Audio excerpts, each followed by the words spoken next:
Dr. Chyng teaches media studies at New York University, and she is also a filmmaker.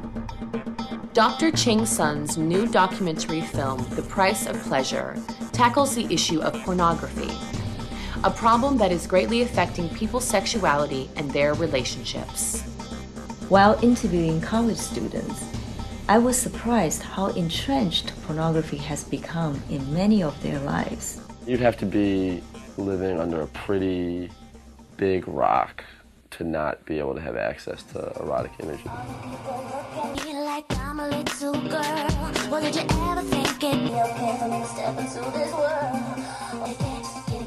It was just thrown at me from the time I was 12 or 13 that you're obligated to have sex. That's how you kind of exist as a social being, as a woman.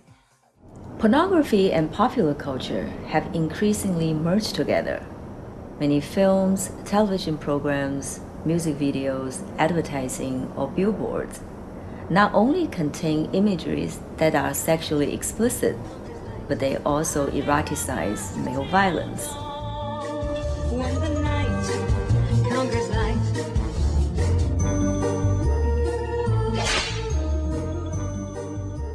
And if you're bothered by it, there's nowhere left for you to go, really.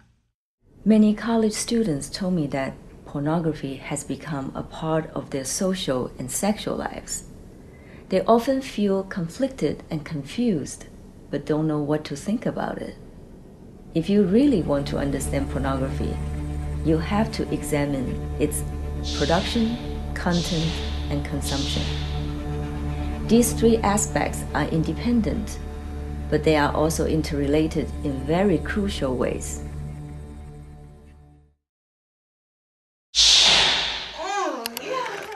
With its ease, affordability, and anonymity, the internet has contributed to a skyrocketing production and consumption of pornography. There are an estimated 420 million pages of pornography online, and each year 13,000 porn videos are released and over 900 million videos rented.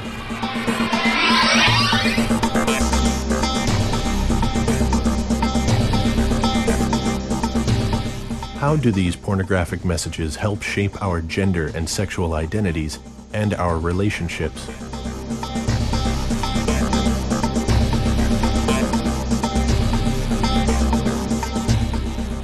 How did this industry, once considered seedy, become part of the cultural and economic mainstream?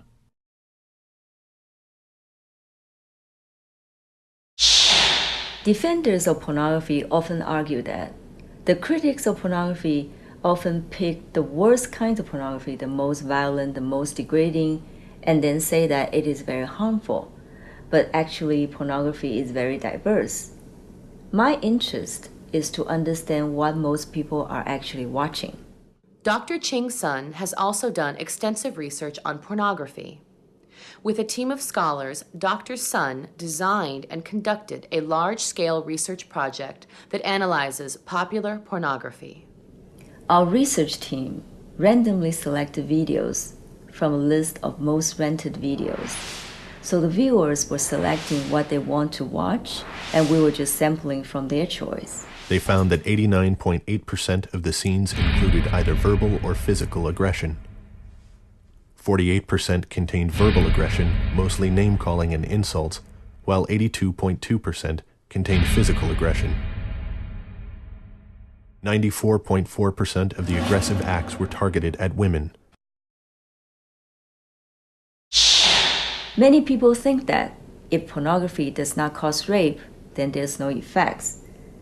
But by researching and by talking to many users of pornography, I'm convinced that pornography can have a very profound influence on people's sexuality and their relationships. I like aggressive sex where it's like really forceful, like stroking and like spanking and hair pulling and like yelling and screaming and moaning, like a regular hardcore film, I guess. Like that's where I probably learned what regular sex was from anyway, so that's why I have sex the way I do. Some college students even produce their own pornographic videos and magazines without thinking deeply about what they are doing. There's a magazine on the stands called Boink. It's put out by a Boston University student named Alicia. She's a college student who started her own porno magazine, man, and, you know, gives you ideas, you know? It's here for entertainment. It's here to masturbate to. It's here to titillate. It's supposed to arouse you, and there's nothing wrong with that. They may think what they are doing is cool, but their actions nonetheless help perpetuate a culture that routinely objectifies women and commercializes sexuality. It is really urgent to help students to gain a holistic understanding of this issue and to have a candid and sincere discussion about how pornography has affected them. Dr. Chyng's son is known for creating a comfortable environment while presenting difficult and controversial subjects. She uses multimedia presentations to inspire honest reflection and to facilitate open dialogue.